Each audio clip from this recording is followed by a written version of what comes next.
Well, hello everyone and welcome back to a brand new video. In this one, I'm going to be discussing all the major changes as well as talking a little bit about the patch notes with the brand new update 1.11 here in Call of Duty Black Ops Cold War. So of course guys, if you weren't already aware, last night at the time you're recording this video, update 1.11 did officially go live. Yes, of course it was a 2 o'clock AM update, similar to the major updates that we saw in Call of Duty Modern Warfare, as well as a little bit earlier in Black Ops Cold War. And of course today's update was the major Season 1 Reloaded update that was going to be adding in quite a bit of new content. For example, the brand new Firebase Z Zombies map, as well as the map Express from Black Ops 2 that was remade here in Black Ops Cold War. And of course, what I'm going to be talking about in today's video is discussing the major changes that we got in today's update, primarily focusing on multiplayer, as well as I'm going to be talking a little bit about League Play and touching a bit on a new Warzone update that might be releasing very shortly. So with all that said, if you guys want to enjoy this video, make sure to leave a like, comment down below, as well subscribe and turn on post notifications so that way you guys will not miss any of the latest and greatest Call of Duty news, class ups, and all kinds of things like that. So without further ado, now that I got the intro out of the way, let's dive right into it. Alright guys, so of course to kick off today's video, let's talk a little bit about the patch notes, as well as dissecting some of the major important changes that were added into Black Ops Cold War. Now, of course last night's update did end up adding in a brand new zombies map, so that means naturally a lot of the patch notes, as well as a lot of the changes that were in the game, are related to zombies.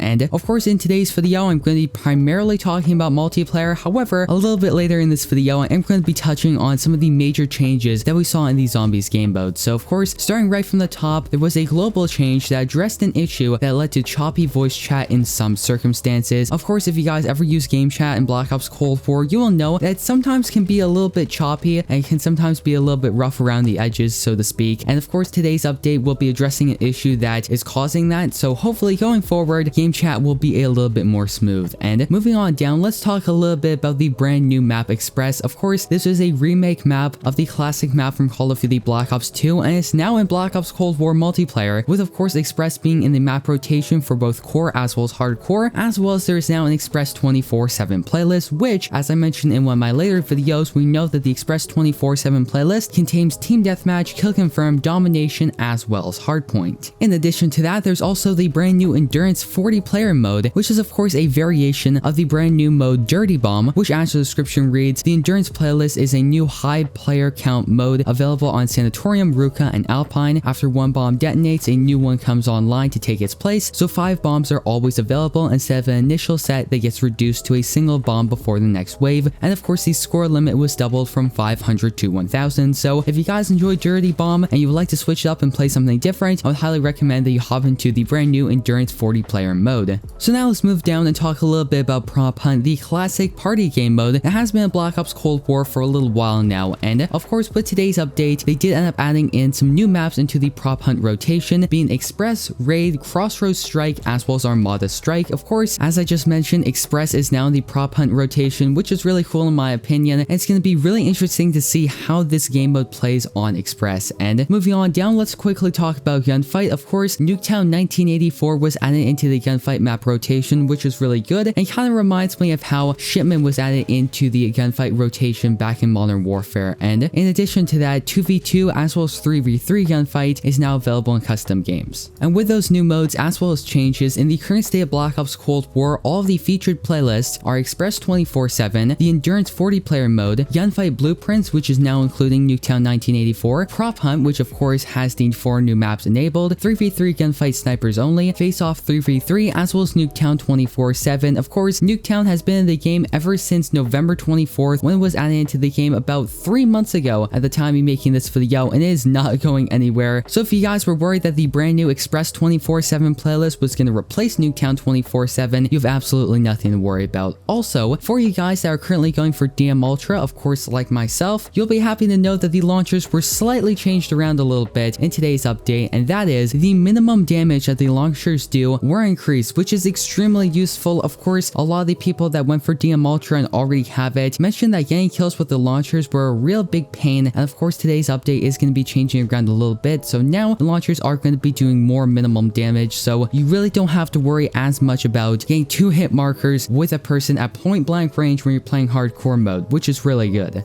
Alright guys, so that's going to effectively wrap up all of the patch notes in regards to multiplayer with today's update. So now let's talk a little bit about zombies, because of course course, since we had the brand new zombies map, it means that naturally there were going to be a lot of changes to zombies overall, and we did end up seeing that with today's update. So now let's talk a little bit about it. Of course, the brand new Firebase Z zombies map is now available, and you can play two variations, being the endless playlist, which of course you can go to whatever round you can survive to, or the round 20 playlist, which of course both of which are free and live for everyone. And moving on down, now players can complete the full Omega Intel collection in Dice Machine, as well as for Onslaught, the exclusive PlayStation 4 and PlayStation 5 mode you can now play on Express, which is really cool in my opinion. So of course that means that the current featured playlist in Zombies is you have the Firebase Z Endless playlist, the Firebase Z Round 20 playlist, the Dead Ops Arcade Solo Advanced Start, yes I know that's quite a long name, as well as the Onslaught Express playlist only for PlayStation 4 and PlayStation 5. So now let's talk a little bit about perks as well as kill streaks. Of course, the brand new Tombstone Soda perk is currently live in Black Ops Cold War Zombies, and of course in Firebase Z there is a dedicated machine for it. However, if you are going to be playing Dice Machine, you can still get the Tombstone Soda perk, however is only available via the Wonder Fizz. As well as there was a hotfix for an issue that prevented quick revive from reducing the time it takes to regenerate to full health, which is really good. In addition to that, there were also two brand new kill streaks that were added into the game, one of them being the Napalm Strike as well as the Artillery. Moving on down, now let's talk a little bit about some of the weapon changes that were added in with the brand new update. So of course, the first change is that the critical hit damage was increased on all of the assault rifles, as well as the maximum ammo holding capacity on all assault rifles were increased. And interestingly enough, all of those changes were exactly mirrored, however, on the submachine gun category. So now if you are going to be using an assault rifle or a submachine gun, you can know that the critical hit damage were increased, as well as the maximum ammo capacity. And in addition to that, the Street Sweeper shotgun actually got a slight buff, being that the base damage on the Street Sweeper shotgun was increased, as well as the overall range of the shotgun was also increased. And alright guys, that's gonna effectively wrap up all the patch notes for update 1.11 here in Call of Duty Black Ops Cold War in regards to both multiplayer as well as zombies. Of course, in today's video, I primarily talked about the major changes in multiplayer as well as zombies, and if you want to go a little bit more in depth and you want to check out some of the more niche changes, I will be linking the article down below, so if you want to check it out for yourself, feel free to go ahead and do so. So now, before I end off today's video, let's talk a little bit about League play, as well as I am going to be briefly talking about Warzone. So of course, at this very point in time, we know that League play is going to be added into the game on February 8th, which is just about 4 days from now, the time me making this video. Of course, it will be releasing on a Monday, which is rather interesting. And Treyarch also mentioned that for League playing Call of Duty Black Ops Cold War, they are going to be building off of the model that was in Call of Duty Black Ops 4, which is rather interesting in my opinion. And at this very moment in time, we don't know that much information in regards to League play. However, it is very likely that we are going to be getting some more information within the coming days. It is very possible that we might even get a trailer on Sunday evening. Of course, we're going to have to see, so make sure you guys stay tuned to the channel, because as soon as we get some more information, I will be making a video on it and breaking it down for you. Also, as I mentioned a little bit earlier in this video, interestingly enough, Charlie Intel actually reported that several PlayStation 4 players are reporting that they are getting a preload for a new Warzone update, which is version 1.31, which is going to be around 11 gigabytes, and it also states that the update will be going live at around 11 o'clock p.m. Pacific Standard Time. So that said, it is very possible that we are going to be seeing another late night update in similar fashion to update 1.11. So of course, we're going to have to see. I must admit, it is very possible that this update will be going live, of course, since we received a pretty major update in Black Ops Cold War multiplayer as well as zombies. It is very possible we are going to be seeing another update in Warzone. Typically, the developers do that, and yeah, we're going to have to see. So with all that said, that's going to effectively wrap up today's video. I hope you guys went on to enjoy it, and if you did, don't forget to leave a like on down below, as well as subscribe and turn on post notifications, that way you guys will not miss any of the latest and greatest Call of Duty news, class subs, and all kinds of things like that. Of course, we're on the road to 4,000 subscribers, so all subscriptions are very much appreciated. And once again, that's going to effectively wrap up today's video. I've been your host, Deeper Jungle. I hope to see you in the next one.